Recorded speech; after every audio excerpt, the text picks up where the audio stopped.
Hello, New Haven, and welcome back to Arts Respond on WNHHLP 103.5 FM New Haven. I'm your host, Lucy Gellman, and today I'm really excited to be back. It's the first show of the new year because we didn't have childcare for a number of weeks, and that was just too hard to coordinate with community radio. With musician, singer, songwriter, Renaissance woman, I think is fair to say, Aster Rhys. And we are talking about her new EP, Four Directions. Four Directions, and this is right off the website. This is not original copy, so credit where it's due. Channels each element, that is air, earth, water, and fire, and their corresponding cardinal directions, east, north, west, and south, to navigate love, loss, resilience, and desire. Aster, welcome.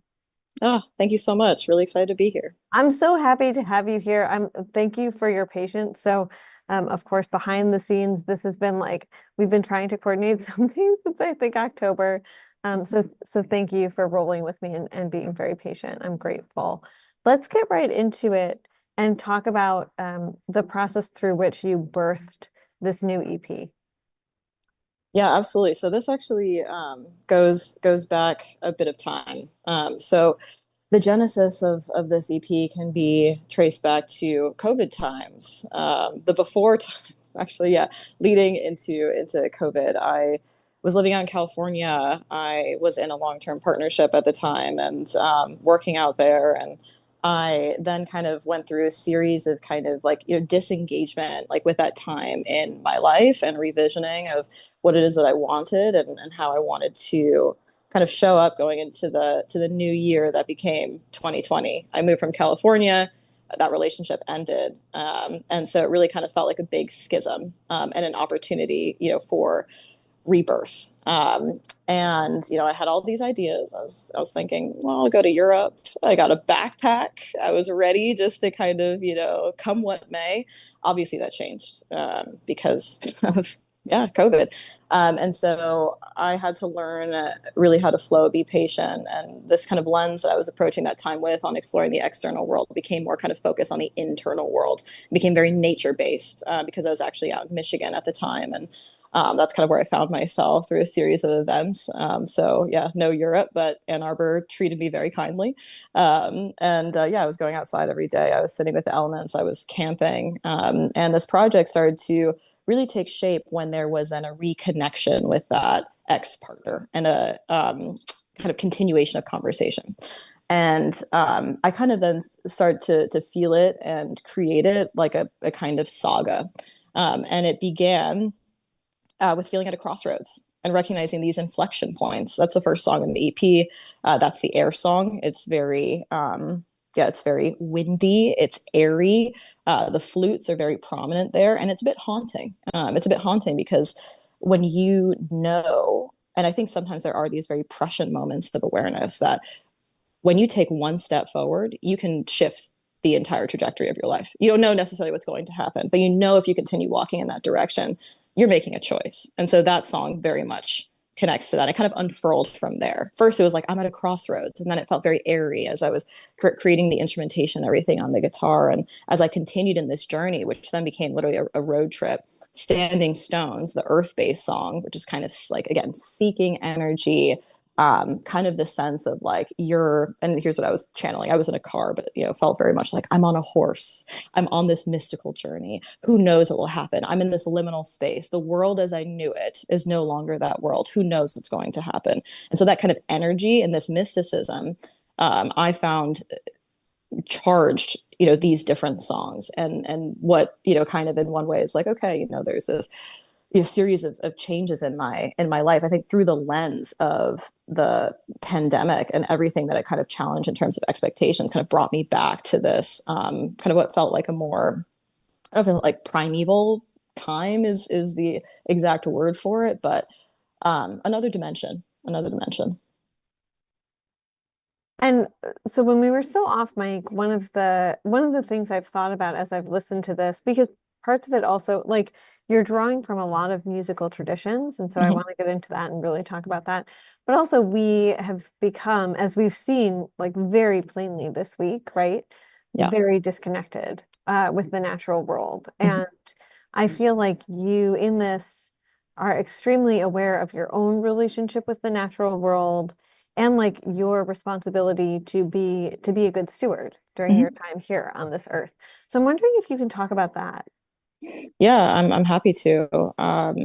Yeah, I would also describe myself as an environmentalist. I'm very climate conscious. It's something that I consider through many lenses and recognize the different facets of that in my life. I've volunteered around sustainable agriculture, and done a lot of research around the physical science of climate change and what's really kind of taking place. But in addition to that, something that I felt essential to me, pretty much from I would say my conscious awareness is a connection to nature, and a longing for it. I grew up in New Jersey, in a suburb, and I found myself feeling that sense of yearning for more. I used to wander out into the woods as a child in recess and like sit and look out for deer and just try to like find a being, connect with another being. And it's always kind of something I still love my long nature walks. That's actually where I do a lot of songwriting in the silence, and snippets and pieces start to kind of come to me in words. But yeah, in terms of reconnecting to nature, that is a question I think about a lot for myself and also for the broader world. I mean, kind of going back to that lens of, I was talking about the physical science of climate change. Considering, if we were more in a model of kinship with nature, would we be treating the land, trees, what we then call resources in that way, if they're actually a sense of bodily relationship? And so something that comes through, I think, in my songs is kind of bridging this gap where oftentimes there's like the human and then the non-human, and that divide kind of seeming, quite fixed, but actually showing the ways in which that can really blur the lines, and the ways in which, um, air and water and fire and earth can have a particular sound and resonance in the body. What does that feel like? What are words that are associated with that? And so I kind of see really too through the lens of music the power and possibility of reconnection, and a revisioning of these relationships. That's actually something, as I'm considering future projects, delving into further. And you wrote a lot of this and like recorded some of this out like outside. The elements are part of this. This is not like a studio where you're Mm-hmm. conjuring the sound of like Oh no. flickering flat fire, right? Yeah. And that was really important to me. I wanted soundscapes in the music. And so actually, when I was first recording just like a demo on my computer of Crossroads, I was at a campsite and I'm, strumming, and then these crows are just around me and they're cawing.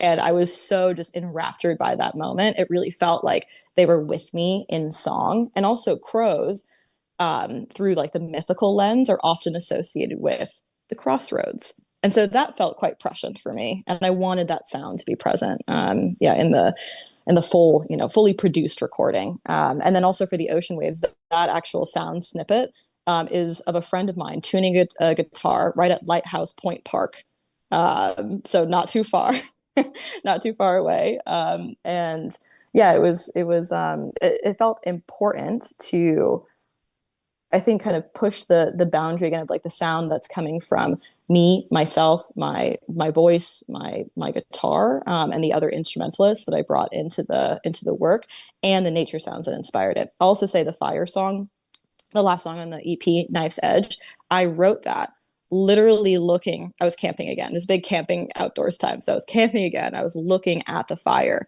looking at the flickering flames, and with my guitar was then kind of saying like, how can I translate this into a song that then is kind of just like emanating from me, and so it felt very reciprocal. And so yeah, there's definitely a lot of like intimacy and time with these elements.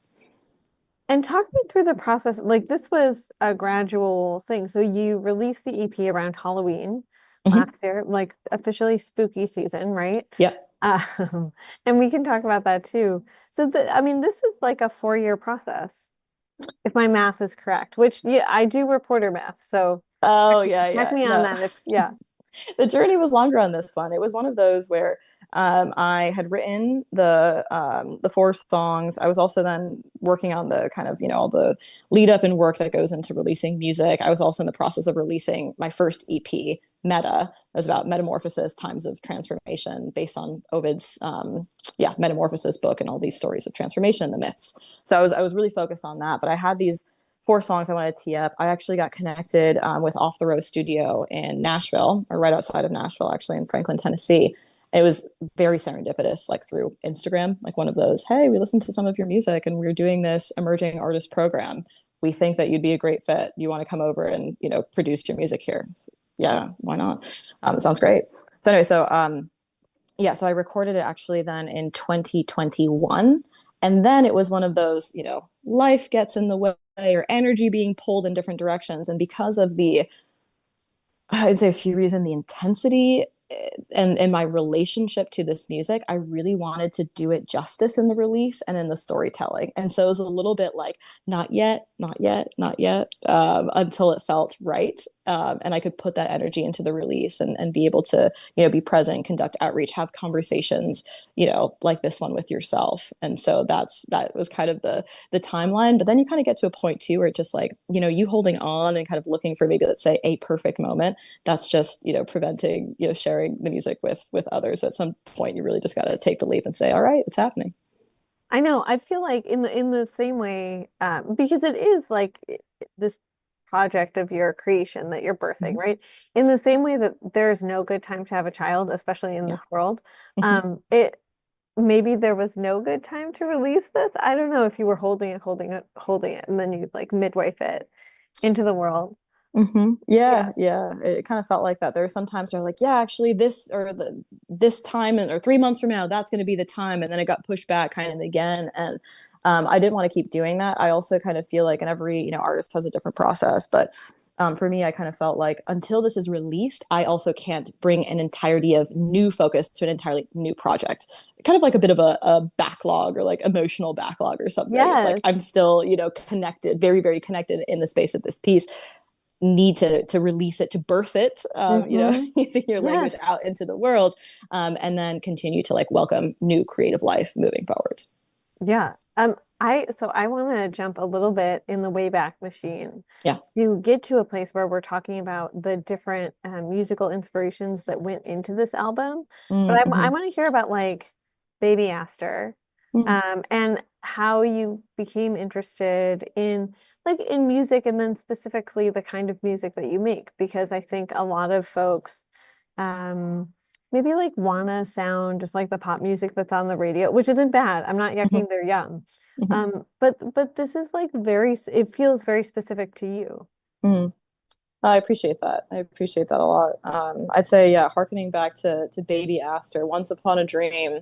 Yeah, I mentioned, as a little kid, I used to go out into the woods and look out for deer and other animals. And there's some rural places around where I live that I could get to and spend some time, really in that space. And so that was something that was very already felt sacred to me, and also a place where I could start to kind of hear different things, music starting to emerge. And also, as I think back to it, I remember, I used to sing to myself like when I was, I don't know, like kindergarten or something too, like walking down like little school hallways, just kind of humming little things to myself and just kind of la la, babbling and things. And so it has felt always present and a part of me. Now, how it took shape over time, I started really with vocals, with singing, and so I was trained in that.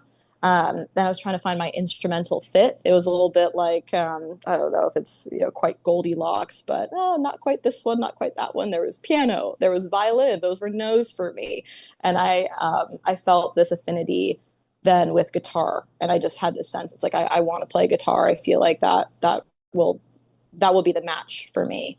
And when I picked that up, I was about, let's see, probably 14 when I started playing guitar, and then singing alongside of it. That was like a huge kind of missing piece, because I loved to sing and I didn't have as many opportunities to sing solo unless they were kind of a cappella type performance. So be able to sing and perform and kind of bring that entirety of a piece together was incredible. It really unlocked things where I had kind of been more like, maybe singing. And I was writing poetry too in middle school, and always had this affinity for words and am delighted by them. I really started seriously songwriting, and learning and experimenting with different modalities. Yeah, in high school when I had guitar then with me. And in terms of the different inspirations, and kind of how I got to yeah, the sound that I think you can kind of hear common threads between the Meta EP and Four Directions, something which I've described as ceremonial folk. I like to bring this ethereal, mystical otherworldliness. I like to tune in, and I've kind of referred to magic and these other dimensions and kind of realms. Like that's something that I do feel a strong connection to, and I guess I could say seek to channel, but feel the channeling of in music. Inspirations, I think that in terms of differences in sound that I can point to that really captivated me as I was considering songwriting, like way back when in high school and things. I was really drawn to Joanna Newsom and her haunting storytelling and creation of strange worlds. Annie DeFranco as well, in terms of her poetry and her boldness. Again, very different sound, but really her putting like a stake in the ground on who she was, what she was talking about, how she was going to stand, what she wasn't, or what she was going to say, and what she wouldn't stand for was very elucidating for me. And I think even just broadening the aperture, like not even to point to specific artists, but like cultural sounds. There's a number of different cultural sounds in the EP. And that also corresponded then with the elements for me. So the ocean deep song, the water song, very Celtic, and just like the rolling of the waves and everything. It just felt very organic and how it spun up. And that also, connects to my own multiracial heritage between Ireland and the Caribbean, and bringing in these sounds. And so that fire song, the knife song, has that heat to it. It has like a flamenco like dance kind of sentiment that comes through. And did you grow up with music in your home? Was your home a very musical place, I guess? Hmm. Yeah, I mean, both my parents listened to music, I'd say in a more kind of casual way. I mean, something that I did grow up listening to, and this is more from my dad, was classic rock. That's not something that you see really channeled into like my own music, but it is a style that I enjoy singing, and that actually connects to the Mercy Velvet Project, which I know that we'll touch on at some point. But really, for me and my relationship to music, it kind of felt a bit more independent. Yeah, independent, and I am an only child, and so there was some more time for reflection, investigation, and like literal just quiet, and kind of the question of what is it that I'm drawn to? What is it? And just sitting in my room. And oh, I also loved fantasy books growing up too, and so that's another kind of, yeah, That I see a tracks. connection point. Yeah, Mm-hmm. that's so great. Mm-hmm. I feel like there's so much there. Ani DeFranco was the first concert I like ever went, like the first big girl concert that wasn't Mm-hmm. like Raffi or a kids Mm-hmm. concert at the symphony or something like that, right? And I remember thinking like, what, you can be mad as a musician. Like I had never heard a woman be mad Mm-hmm. on stage before, like publicly. Yep. Um, so that was, yeah, I still am very moved by her work. So I just want to remind listeners, if you're just joining us or if you've been chilling with us on WNHHLP 103.5 FM New Haven, this is Arts Respond, a collaboration with the Arts Council of Greater New Haven. I'm your host, Lucy Gellman, and my guest today is singer, songwriter, musician, Renaissance woman, Aster Rhys, and we are talking about her new EP, Four Directions. And I want to ask Aster, like, how does it feel now that this is out in the world? Mm. I think it feels cathartic. I really, kind of going back to the birthing, metaphor. There was this. It was never quite released until it was released. The emotions, the experience, and the time, and especially, kind of going back to the storytelling and like lore of how it came to be, and the being written in the pandemic time, and then recorded later, and then kind of held on to. It really did feel like about time. It started to then, I think, free up some more space in my mind to consider like what does another chapter what is another chapter of experience I want to bring to life now. I actually have another like 4-song EP queued up, yet to be recorded, but again, on the I'm ready to kind of tune into the next project. I won't speak to it too much at this point, but there's also a lot of nature coming through. Nature is one of my yeah I would say biggest inspirations are really like my core inspiration in terms of language and expression. And so it really feels like a continuation in a way of some of the themes that I introduced in my first EP, Meta, and this ongoing journey of, I think that, human non-human relationship, and the power of metaphor as a bridge to connect us. Yeah, I would love to hear. I'm not going to push you on the new EP because like Mhm. secrets should stay secrets as Yeah. long as but I do want to ask you about making work, especially work that relates to and acknowledges the sort of the sanctity of nature and our need to be in relationship with it. Um, as the world feels a little bit like it's falling apart. Maybe the world has always felt like it's falling apart to you, Mhm. but it really is in this moment between the floods that we saw that were catastrophic in North Carolina last year, North Carolina and Georgia. And Mhm. then, of course, the fires that are still burning in Los Angeles as we're recording this. Yeah, I mean, that question brings up a lot of emotions, and yeah, it's devastating. It's shocking. I mean, kind of speaking to that world falling apart, I think the question then can be raised of, so what is it that the individual can do in the face of all of this? I think that place-based action is extremely important. We've been talking a lot about relationship in broad terms. So what does that relationship look like on a day-to-day basis? I do think, I mean, something at the scale of, we were talking about the wildfires is often not within the scope or scale of one individual's control. I think that, yeah, definitely, obviously acknowledging that, but looking at the everyday and like the small intimacies, connections, and care that can happen with your natural surroundings and environments is extremely important. Like I'll kind of speak to, it's like my own personal experience, with let's say like you're tending to or being in relationship to East Rock Park. Like when I am not traveling and I'm in the home base of New Haven, I'm there every day. I'm there every day observing and connecting. And, when I see a stray piece of, something discarded, tending to that as well. I think that having that relationship with land is, I think it requires consistency. I already, mentioned care, and that can take shape in many ways. And I think there's also a recognition that if you do broaden the aperture and you look at, okay, well, if I'm doing, insert these behaviors or actions here, and this other person is doing this set of behaviors and actions here, that then amplifies. And so that's something I still hold on to and have hope for.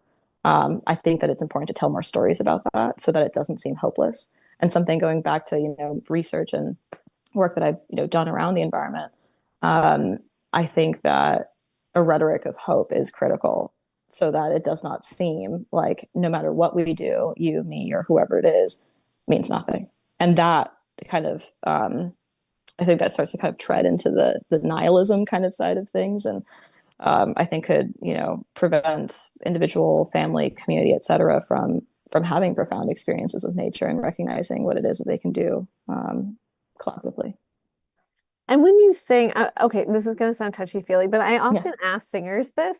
When you sing, do you feel that sense of like kinship and uh I don't know, like relationality to, for lack of a better word? I do. Yeah, yeah, and also you kind of mentioned some like woo woo, witchy, touchy feely, et cetera. Like I'm here for it. I'm all about it. I So say that as a woo-woo person. I just yeah, want to like the yeah, unrelated, I promise, but or unrelated, but there was a woman on the bus this morning um who mentioned like voodoo and brujeria and was like really pooping all over it. I'm not going to say the other word because yeah. we're monitored by the FCC. But it really bothered me because it's this idea of just like checking out ancestral traditions that, as you've said, are also like very often acknowledge the world that we happen to call home Hmm. and our relationship with it. Uh, Hmm. so we're going to switch gears a little bit and talk about the fact that you are also within the midst of releasing this, working on new work. You are a huge part of the Mercy Velvet Project, Hmm. which folks who listen to this show regularly may have heard about. We had artistic director of the Mercy Velvet Project, Alexis Robbins, and musician Christy Eccles on in December, and they were super wonderful. You are the lead vocalist, if I'm not mistaken, on the Yep. project.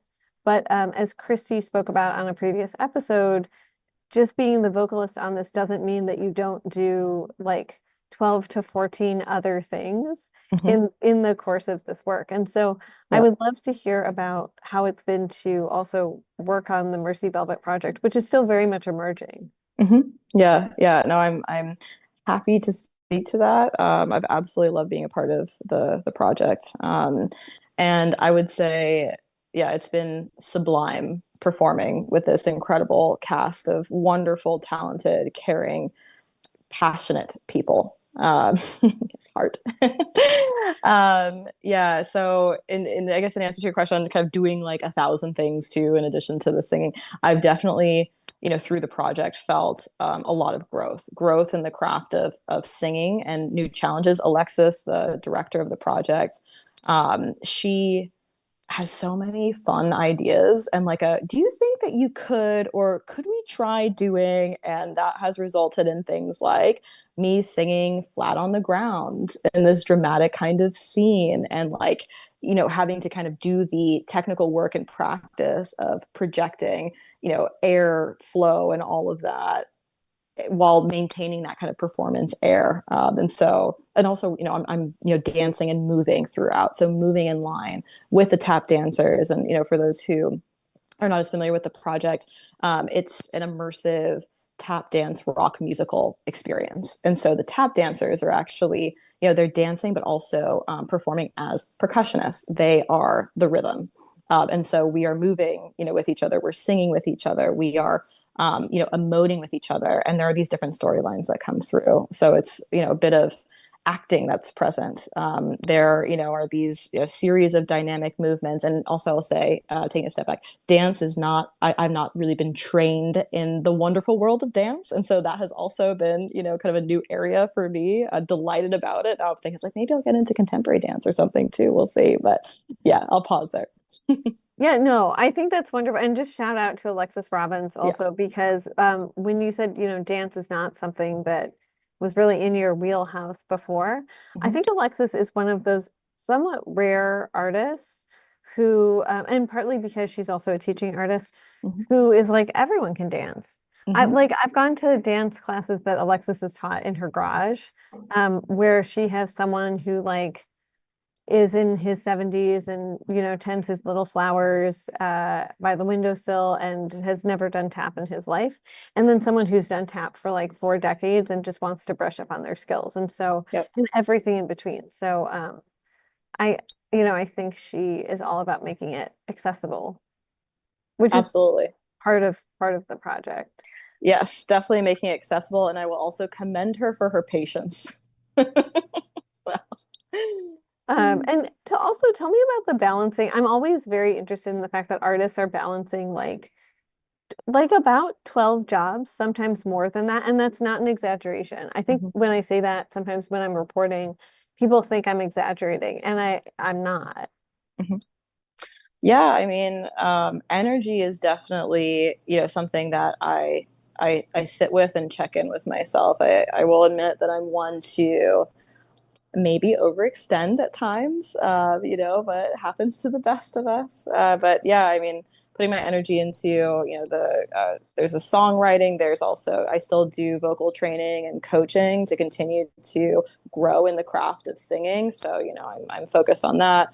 There's the production side of things. Promotion is another like big energy, I'm about to say like drain, because promotion, I mean, the social media side of things, I won't go down that rabbit hole, but wow, it can really be a lot. And consistency is so important in things too. And so can definitely feel pulled in different directions. And, but, at the same time too, in those check-ins, something that's important to me is really asking like, what is giving me that energy, and what is kind of taking away from that? What is, kind of filling the cup versus draining the cup? I will, with respect to the Mercy Velvet project, absolutely filling the cup. Like leaving when we have these like 7-hour rehearsals, leaving, I'm like energized. I'm like bouncing around and everything. Like, oh my goodness gracious, that was amazing. I'm ready for day 2. Let's go.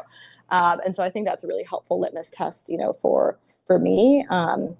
in addition to that too, and the additional like work realm, to kind of keep things going, I do writing and some marketing work too, and so can feel again like pulled in different directions, but I'm along for the ride. I'm really grateful for what I've seen in the growth in my music and the opportunities in performance. And for me going into 2025, after a nice rest over the holidays with family, I'm kind of like, let's go. I'm ready. Well, I also want to ask you, not just what's on the horizon, because you've Mhm. already kind of teased that, Yeah. but also how do you care for yourself as an artist? Oh yeah, I really appreciate that question. I mentioned, East Rock Park, long walks. I love a long nature walk, like even just an hour out there, amazing. Also, New Haven, we're close to the sound, so going out and being by the water is very soothing for me. I also have been getting into meditation, in particular over the past few months, guided meditations, sound healing meditations, and that also in that realm of woo woo is very invigorating, but also simultaneously balancing for me. So I like to dedicate time to that. And sometimes it's not always easy. Maybe it's like a 5 minute meditation or something like that, or a 5 minute stretch or something that's a part of that. But I notice like the ways in which that can, calibrate or kind of reset my day. And also throw in like a fun one too. I kind of recently rediscovered talking about dance.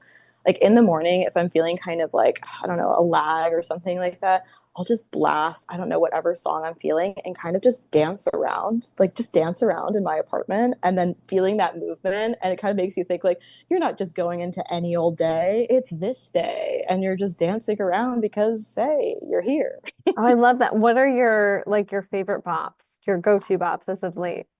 Oh yeah, that's there's really a mix. Like I'll also say, for that kind of like funsy like dancing realm, I will go into like the pop dance category or kind of bring in some like 80s vibes and things too. And so it's hard for me just to like pick one because it'll just be like a whole melange, honestly. And yeah, I appreciate having like, or I don't know if it's like, giving the self grace to do that. A lot of times we can be like very serious and, I love me some serious time. I do. But having that kind of like childish whimsy and just recognizing that that's there around you and within you literally at any time, just a few minutes of that, I really find like it's a helpful reset.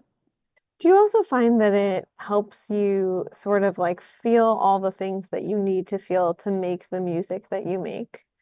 Because some of it does feel, I don't want to say like primal, but Mhm. I don't know. I feel like you're like reaching deep, deep down and pulling out something that Mhm. that is kind of like raw and steaming and Mhm.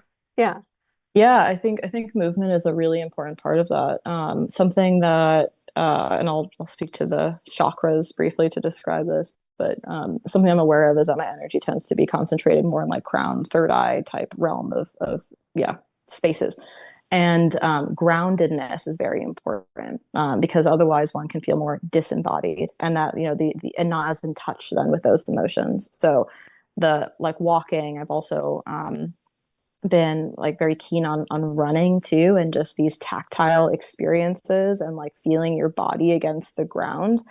I think kind of speaking to that primal side of like it does feel like tapping into a different kind of energy, or it's not exactly reorganizing energy, but redirecting it with intention. So I also do a lot of grounding exercises to then be able to say like, okay, like here is this emotion, here's what I'm seeing, out in nature as a connection with emotion. I do a lot of my songwriting too outside. Like I'll go and I'll find like a beautiful secluded rock overlooking a marsh or something, and then just start singing.